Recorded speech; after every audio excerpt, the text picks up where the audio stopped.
지난주에는 제가 농사를 많이 지으시라고 말씀을 드렸죠. 네, 농사 많이 지으셨습니까? 열매는 얼만큼 소망하십니까? 아멘. 아멘 말고 얼만큼. 네, 얼만큼. 우리 간사님은 얼만큼 소망하고 있습니까? 열매를? 많이요. 근데 대답하는 게 힘이 없어요. 네? 용기를 가지셔야 되고 담대하셔야지. 네, 하나님께 많이 구하세요. 많이 구하시고 많이 기도하시면 얼만큼 그 하나님께서 부어 주실 줄 믿습니다. 아멘. 하나님 아버지는 농부요, 나도 농부라고 말씀드렸어요. 아버지는 말씀을 뿌리시는 농부시고 우리는 밭을 일구는 농부라고 말씀드렸습니다. 한 해 농사를 잘 결산하고 또 그 씨앗을 받고, 그죠? 또 내년을 또 기약하는 그러한 계절인 것입니다. 내일 모레면은 우리 민족의 명절인 추석인데 정말 이웃들과 가족들과 함께 은혜 나누고 감사하는 시간이 되었으면 좋겠습니다. 네, 오늘 그 말씀에도 추수와 감사에 대한 말씀을 이제 드리려고 합니다. 어떤 유명한 관광지가 있었습니다. 거기에는 온천과 냉천이 옆에 나란히 있어요. 그래서 따뜻한 물과 아주 시원한 물이 나오는 아주 신기한 곳이었습니다.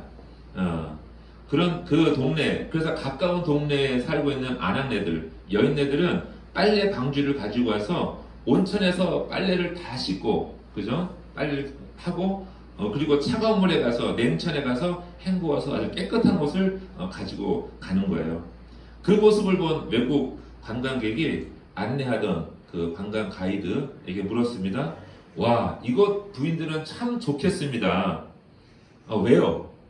찬물과 더운 물을 마음대로 거저 쓸 수 있으니 얼마나 감사한 일입니까? 그래서 그분들은 하나님께 늘 감사하는 마음이 많겠군요 라고 말했어요. 그러자 안내원의 대답이 천만에요. 그래서 깜짝 놀라서 왜 그렇죠? 이곳 아낙네들은 감사하기보다는 불평이 많습니다. 아니 왜? 무슨 일 때문에 그렇게 불평이 많습니까? 비누가 나오지 않아서 불평이랍니다. 성도 여러분, 불평보다는 감사가 넘치길 축복합니다. 네, 나중에 웃으십니까? 네, 하나님의 은혜는요, 우리가 깨닫지 못하는 곳에도 넘치고 넘치는 줄 믿습니다. 이 땅에 오셔서 하나님의 나라의 복음을 전해주신 예수님은 때와 시기에 대해서 많은 말씀을 해주셨습니다. 복음의 소리를 듣고 돌아설 때가 바로 오늘이라고 말씀하세요. 오늘 이 자리라고 말씀하신다는 겁니다. 오늘 이렇게 복되고 기쁜 날에 주님의 말씀을 듣고 기쁨으로 아멘 하시는 성도님들을 축복합니다. 아멘. 네. 지금 예수님이 요한복음 4장에 보면 예수님 사마리아의 땅에 가세요. 사마리아 여인, 우물가에 있던 여인을 만나시려고 일부러 사마리아 땅에 가셔서 그 여인을 만난 사건이 바로 요한복음 4장의 이야기입니다. 그래서 그 여인과 많은 대화를 한 다음에 여인이 이제 마을로 돌아가고 주님 혼자 남아있는 상태였어요. 그리고 제자들은 그 주님이 그 시장하실까봐 마을로 들어가서 먹을 것을 구해왔어요. 구해와서 제자들이 주님께 우리 같이 식사하시죠? 라고 말씀을 드리니까 주님이 뭐라고 하시냐면 너희는 알지 못하는, 나에게는 너희가 알지 못하는 양식이 있다고 말씀하시는 거예요. 그러니 그러면 누가 주님께 벌써 먹을 것을 갖다 드렸는가 라고 생각할 때 주님이 말씀하시죠. 내 양식은 뭐라고요? 영원한 구원이라고 말씀하신다는 겁니다. 추수할 곡식이 준비되어 있다는 거예요. 그죠?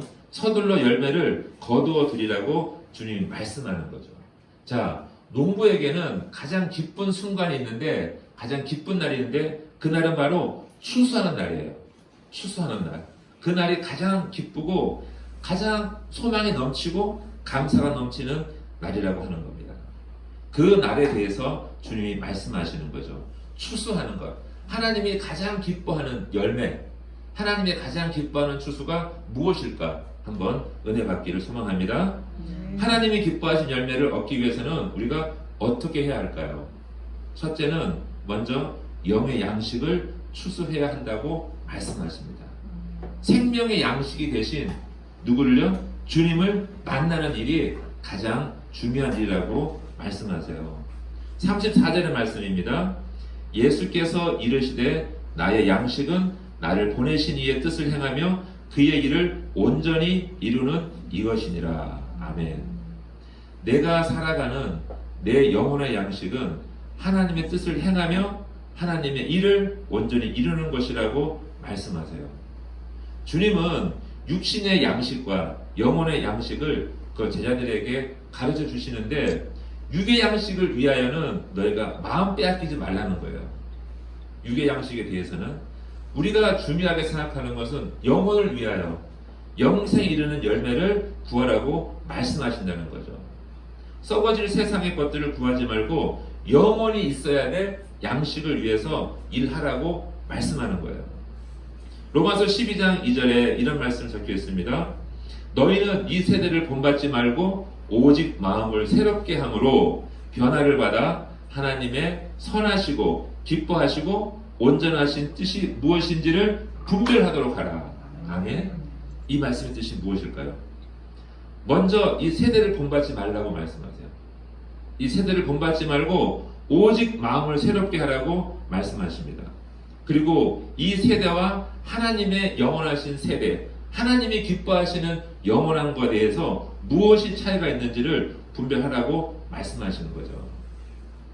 지난주 목요일 새벽 그 묵상 말씀이 시편 22편의 말씀이었어요. 12절부터 31절까지. 그 사건은 다윗이 쫓기는 사건이에요. 왕으로 이제 기름 부음을 받았지만 아직 왕이 되지 않았어요. 그 상황에서 다윗은 쫓겨다닙니다. 원수들에게 의해서. 근데 다윗을 죽이려고 달려드는 것이 황소들이라고 찬송하고 있어요. 황소들이 나를 죽이려고 합니다. 바산의 힘센 소들이 나를 죽이려고 달려드는데 한두 마리가 아닌 거예요. 때를 지어서 사방에서 나를 공격하려고 포위하고 있다는 겁니다. 그런데 다윗 혼자서는 도저히 이길 수가 없는 거예요. 하지만 다윗은 하나님만이 그것들을 잡을 수 있다고 믿고 있었기 때문에 누구를 부르겠어요? 하나님을 부르짖는 거예요. 하나님을 간절히 하나님 도와달라고, 이 소들을 물리쳐달라고 기도하는데, 지금 이 시대에 우리를 위협하는 다산의 소들이 누굴까요? 무엇이 우리를 그렇게 힘들게 우리를 몰아치고 있는 것이 무엇이냐는 거예요. 우리의 힘으로 도저히 할 수 없는 것들, 이길 수 없는 세상의 힘이 무엇인가요? 그것은 바로 재물의 위력이라고 생각했어요. 저는 그날 아침에 새벽에 재물의 힘, 세상의 모든 사람들이 돈 앞에 모두 고개를 숙여요. 그렇습니까? 나를 괴롭히는 것들도 보면 금전의 문제가 많이 있습니다. 근데 보세요. 옛날에는 직업의 귀천이 있었어요. 아무리 많은 것을 번다 할지라도 하면 안 되는 것들이 있었다는 거죠. 그런데 요즘에는 어떻게 할까요? 많이 번다고 하면 한번 해볼까? 도덕적으로, 윤리적으로 문제가 된다 할지라도 돈을 많이 준다고 하면 한번 해볼까 하는 마음이 든다는 거죠. 실제로 하는 사람도 있겠고, 그죠? 세상의 재물에 잘못된 유혹을 누르고 이길 수 있는 사람이 과연 얼마나 될까? 보면 많은 사람이 힘들어한다는 것을 우리가 알 수 있는 거죠. 그런데 성경은 분명히 적혀 있습니다. 돈을 사랑하는 것이 일만하게 뿌리입니다. 믿으십니까? 아멘. 우리 아들이 참 좋아합니다. 그걸 좋아하는데 어느 해인가 제가 잊어버렸지만 10년 첫 말씀을 뽑잖아요. 성경 말씀을 뽑는데 딱 그 말씀이 걸린 거예요. 돈을 사랑함이 일만하게 뿌리라는 말씀. 이야, 하나님이 아니하시면 너는 뽑을 수 없는 말씀을 딱 뽑은 거죠. 성경은 모든 악의 근원이라고 말씀을 하고 있습니다. 돈을 사랑하는 것. 그죠? 정말 이 세대는 돈을 너무 사랑해요. 솔직하게 말씀드리면 이 세대를 본받지 말아야 합니다. 하나님은 하나님과 재물 중에 너희가 둘 중에 하나를 선택하라고 항상 말씀하세요. 너희가 하나님을 섬길 것이냐 우상을 섬길 거냐고 말씀하신다는 겁니다. 과연 어느 분이 옳고 중요하고 우선돼야 되는지를 분별하는 지혜가 필요한 것입니다. 아멘. 주님이 그 제자들에게 말씀하시는 거죠. 진정으로 나를 또 우리를 행복하게 하는 것은 하나님 뜻을 행하며 아버지의 일을 이루어 드리는 것이라고 말씀하는 거죠. 저와 여러분의 소중한 양식은 바로 하나님 아버지의 마음을 기쁘시게 해드리는 거룩한 성도의 삶인 줄 믿습니다. 그것이 하나님 기뻐하시는 열매라고 말씀하는 거죠. 날마다 마음을 새롭게 하여 주님과 함께 동행하며 세상에 넘어지지 않고, 그죠? 세상 권세에 마음을 빼앗기지 않고 영생으로 가는 열매를 날마다 얻으시기를 주의 이름으로 축복합니다. 아멘. 이것이 하나님이 기뻐하시는 열매라는 겁니다. 두 번째로 하나님이 기뻐하시는 열매를 위해서 우리가 추수할 시기를 놓치면 안 된다는 말씀이에요. 추수할 때 추수하라고 말씀하시는 겁니다. 감사에도 열매에도 반드시 맞춰야 할 때가 있습니다. 35절의 말씀에 이렇게 말씀합니다. 너희는 넉 달이 지나야 추수할 때가 이르겠다 하지 아니하느냐. 내가 너에게 이르노니 눈을 들어 밭을 보라 희어져 추수하게 되었도다. 아멘. 주님 말씀하시죠. 추수할 때가 이르렀다는 거죠. 자, 씨를 뿌리고 나면 거의 넉 달 뒤면 추수해야 될 때가 오는 거예요. 반드시 오게 되죠. 씨를 뿌렸으니까. 그죠? 추수할 때가 옵니다. 이 추수할 때는 시기가 가장 중요하다는 겁니다. 다른 때도 중요하겠지만 추수 때가 이르면 추수할 알곡을 걷어들이려면 밤이 새더라도 추수할 곡식을 걷어들여야 되는 거죠. 모두.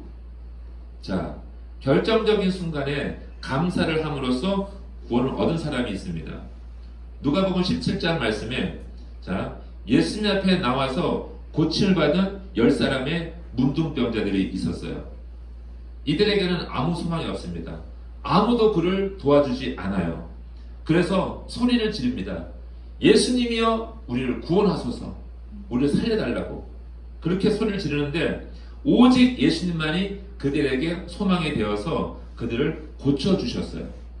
모두 고침을 받았으니 이제 제사장에게 가서 몸을 보이라. 그래서 확인을 받고 이제 집으로 돌아가라고 했습니다. 그들은 아주 기뻐서 달려갔어요. 돌아갔어요. 그런데 10사람 중에 누가 오죠? 사마리아에 있는 한 사람만 가던 길을 멈추고 돌아와 예수님 앞에 발 앞에 엎드려 감사의 절을 올렸다는 겁니다. 그러자 예수님이 물으셨죠. 모두 10사람이 고침을 받았는데 나머지 9은 어디 있느냐? 라고 물으셨어요. 나머지 9사람. 그들은 어떤 사람이었어요? 감사한 사람이었죠. 하지만 감사의 표시를 해야 될 때를 놓치신 거예요. 놓친 거라는 거죠. 주님께 돌아와 감사를 드렸어야 되는데 9은 그냥 간 거예요. 주님은 그 한 사람, 그 사마리아인에게 일어나 가라. 내 믿음이 너를 구원하였느니라. 아멘. 이 말씀을 받은 거죠. 자, 보세요. 무엇을 감사하는 거에 따라서 성도의 열매가 달라져요. 무엇을 감사하는 거에 따라서 성도의 열매가 그 무엇인지를 안다는 겁니다. 감사가 바로 열매라는 거예요. 자, 범사에 감사하라. 이런 말을 하잖아요. 모든 것에 하나님의 은혜가 충만합니다. 사도 바울이 고백합니다. 내가 가난에서도 감사하고 부할 때도 감사한다는 거예요. 내가 어느 상황에 있어도 주님을 향한 그 마음이 흔들리지 않는다는 고백을 하는 거죠. 구원받는다는 거죠.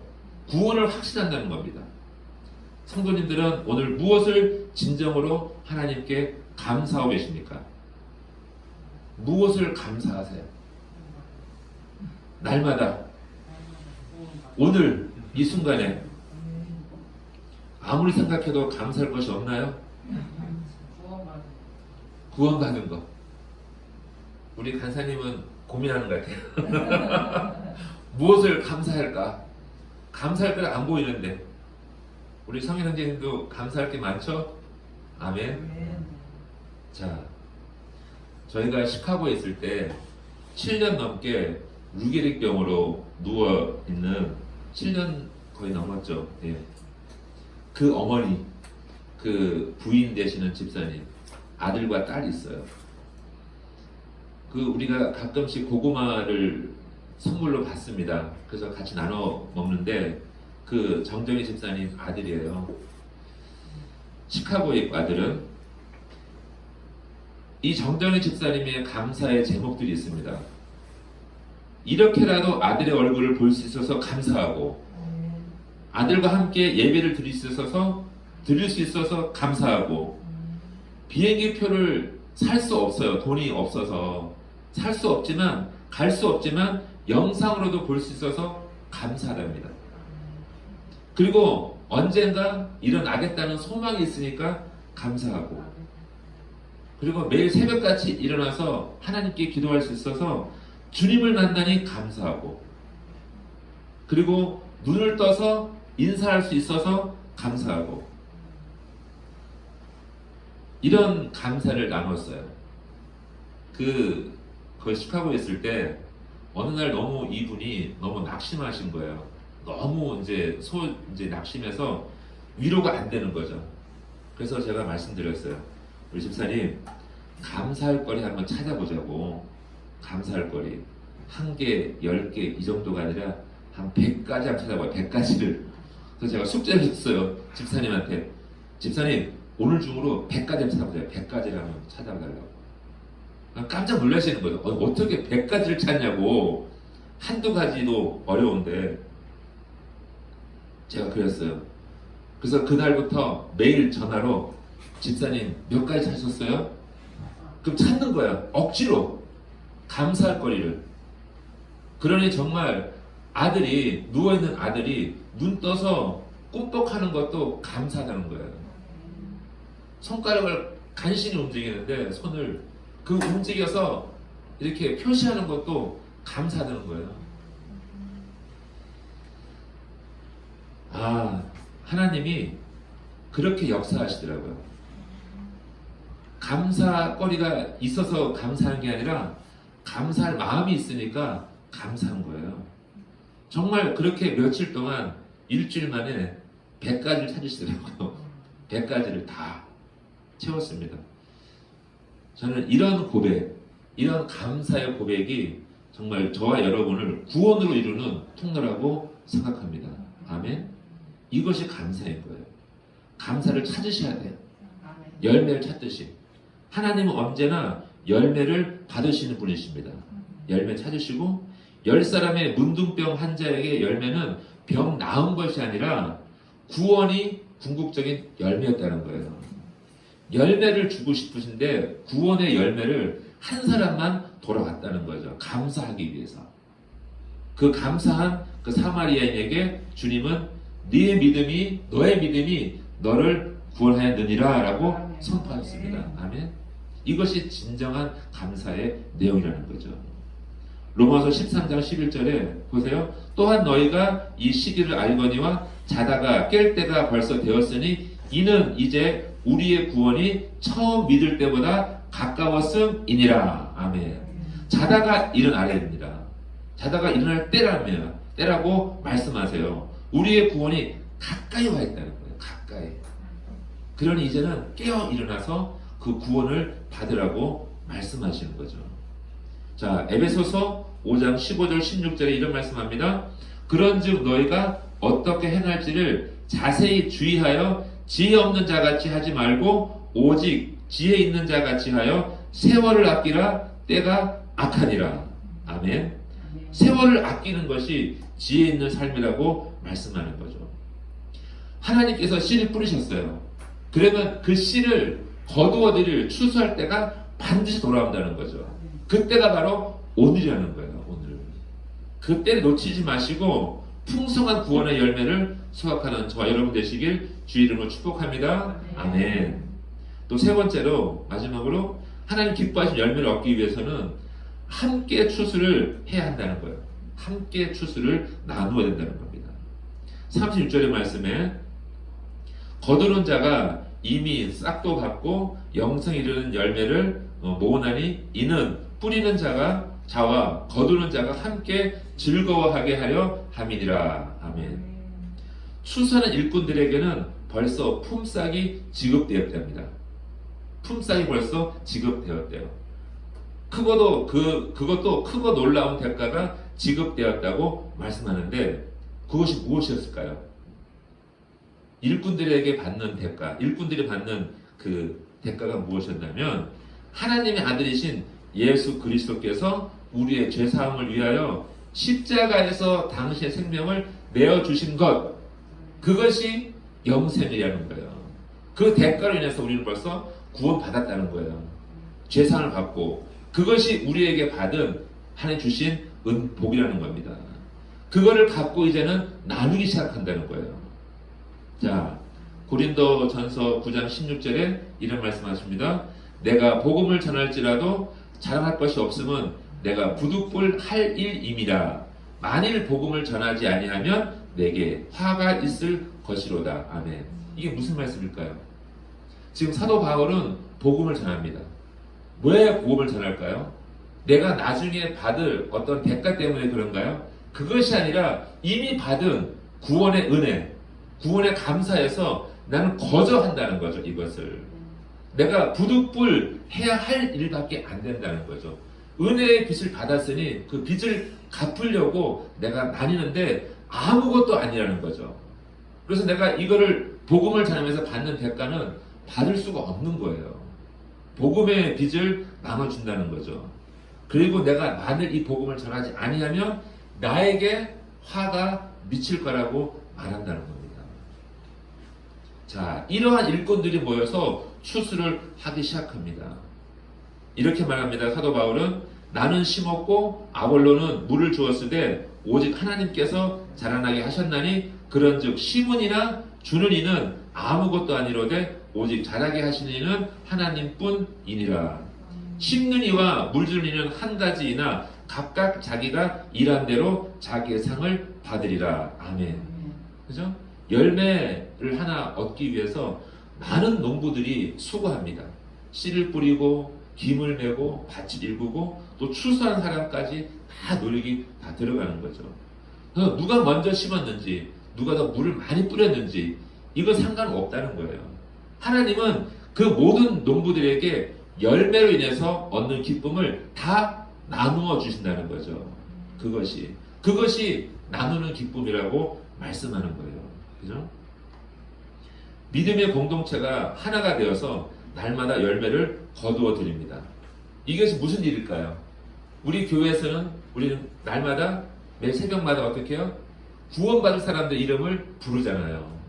하나님, 이 영혼을 하나님 불쌍히 여기사 구원받게 해주세요라고 기도하는 것, 중보기도하는 것, 이것이 하나님께 우리가 농사 짓는 거예요. 믿음의 농사를 지어드리고 누가 하든지 그것이 한두 사람이겠습니까? 날마다 모든 교회 성도들이 다 같이 부르짖는데 그것이 함께 농사를 짓고 수고를 아끼지 않고 나누는 거예요. 그래서 그 한 영혼이 돌아와서 하나님께 감사하고 하나님 구원을 찬양하면 그 기쁨을 다 나누어 주시는 거죠. 그 일로 인해서. 그래서 농부는 하나님의 은혜를 받은 농부는 어떻게 해요? 날마다 감사하고 감사를 또한 나눈다는 거예요. 우리 교회 안의 귀한 열매는 성도들입니다. 아멘. 또한 모든 성도들의 가족과 자녀들이 너무나 귀한 열매들이에요.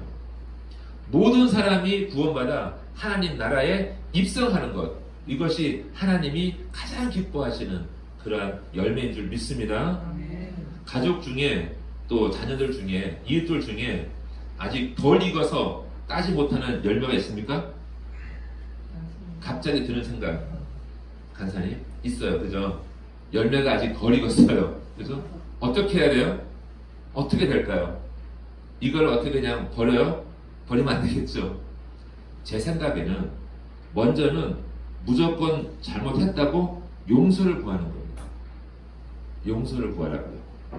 무슨 말씀이냐면 자녀가 잘못했습니다. 그죠? 자녀가 예를 들어서 잘못했으면 부모가 사과를 해요. 머리를 조아리고. 그러면 어떤 자녀들은 이렇게 반반합니다. 왜 내가 잘못했는데 왜 엄마가 가서 사과해? 라고 말할 수가 있죠. 근데 그게 아닌 거죠. 자녀가 잘못했으면 부모가 사과하는 것이 맞는 거예요. 우리 주님이 그렇게 하셨잖아요. 우리의 죄 때문에 대신 십자가에 달려 돌아가신 거죠. 왜 그렇게 했어요? 부모의 마음은 자녀의 잘못이 곧 내 자신의 잘못으로 생각되어지는 거죠. 왜냐하면 그 자녀는 나의 분신이기 때문에 그렇다는 겁니다. 내가 낳은 자녀이기 때문에 내가 잘못한 거예요. 자녀가 큰 범죄를 저질렀는데 세상에 어떤 부모가 그런 잘못했으니 당장 감옥에 놓고 오랫동안 콩밥 먹이라고 그런 부모가 있겠습니까? 세상의 모든 부모는요, 그 아이를 용서해달라고 애원합니다. 모든 부모가. 바로 이 마음이 하나님 아버지의 마음이요, 십자가에 달려 돌아가신 예수님의 마음이라는 겁니다. 그러니 내가 먼저 사과하고 내가 매를 맞고 용서를 구하면 그 영혼이 하나님이 기뻐 받으시는 열매가 될 줄로 믿습니다. 우리는 너무 이기적이었던 것을 우리는 반성해야 됩니다. 손해보지 않으려고 했고 양보하지 않으려고 했던 모습을 우리가 돌아보아야 하는 거죠. 이제 저도 매일같이 차를 타고 다니지만 차를 타고 다니다 보면 짜증난 일들이 종종 발생합니다. 예, 짜증을 나게 큰 건 아니에요. 예, 잘 가고 있는데 누가 탁 길을 새치한다든지 갑자기 놀라게 한다든지 이러면 화가 나는 거죠. 그럴 때마다 저는 내가 그냥 양보하기보다는 누가 먼저 잘했는가 잘못했는가를 따지기를 좋아해요. 저는요. 그거를 상황을 그냥 넘어가지 않고 저 사람이 잘못했어 뭐 이런 식의 따지는 거죠. 그럴 때마다 제 옆에 앉아 계신 분께서 저의 직업을 물어보십니다. 당신 직업이 무엇입니까? 당신 뭐 하시는 분이시죠? 그 일 그만두려 하십니까? 라고 물으면 제가 잠깐 잃었던 정신을 차리고 제가 죄송합니다. 이렇게 할 수밖에 할 수 없어요. 그죠? 죄송합니다. 제가 잘못했습니다. 제가 흥분했군요. 제가 정신을 잃었습니다. 라고 바로 그 즉시로 사과를 하고 내가 잘못했습니다. 라고 해야 넘어가는 거예요. 그죠? 그런 일들이 많은 거예요. 상대방이 아무리 내가 보기에는 분명히 저 사람이 잘못했는데 내가 잘못한 거로 인정을 해야 넘어가는 거예요. 하나님이 그걸 원하신다고 저는 믿습니다. 우리는요 너무 잘 따져요. 옳고 그름에 대해서. 근데 하나님은 그것보다는 내 마음이 어디가 있는가를 보시는 거죠. 그러니 우리 인간의 생각과 하나님의 생각은 하늘과 땅 차이라고 저는 믿습니다. 아멘. 하나님이 기뻐하실 성도는 조금 알고도 손해보는 성도를 하나님이 기뻐하시는 것 같아요. 저는 그렇다고 무작정 손해보라는 뜻이 아니라 어느 정도 상황을 보면서 최소한 하나님이라면 주님이라면 어떻게 했을까라고 생각하면서 양보하고 뒤에 가고 조금 천천히 가도 하나님은 다 그것을 메이크업 하신 줄 믿습니다. 우리 주님은요 죄인 되었던 저와 여러분을 위해서 십자가에서 죽으셨어요. 그런 생각을 해봅니다.